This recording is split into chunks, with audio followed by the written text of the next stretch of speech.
على وحدة سكنية حلم بيراود السواد الأعظم من المصريين، خصوصا في ظل ارتفاع الأسعار وتدني الدخول وعجز الحكومات عن حل الأزمة.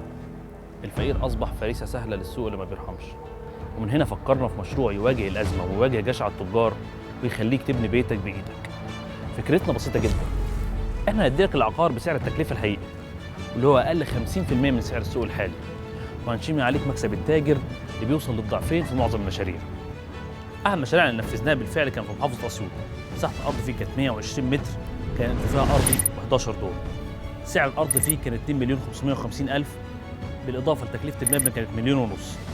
احتاجنا 10 مشتركين، وقع سعر المتر على كل مشترك بعد إعادة بيع الدور الأرضي والدور ال11 والبدروم 1700 جنيه، يعني 1700 جنيه في 120 متر ب 204,000، في حين ان نفس الشقة في نفس المكان أقل سعر متر ليها ب 5000 جنيه المتر، يعني 600,000 جنيه، يعني وفرنا أكتر من التلتين.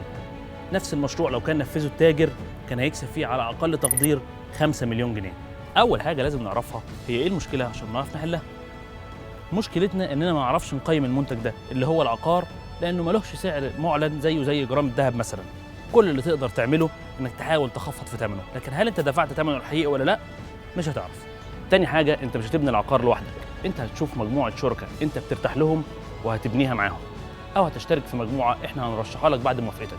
بالإضافة لميزة تانية وهي رجوع عائد مادي محترم لكل شريك من إعادة بيع الدور الأرضي والدور الأخير. دورنا إننا نديلك العقار بتكلفته الحقيقية بدون ما حد يكسب فيك. بإيدينا نحل أزمة كبيرة زي أزمة السكن ونعمل حد الغلاء. بإيدينا نحقق حلم ناس كتيرة كان صعب يتحقق.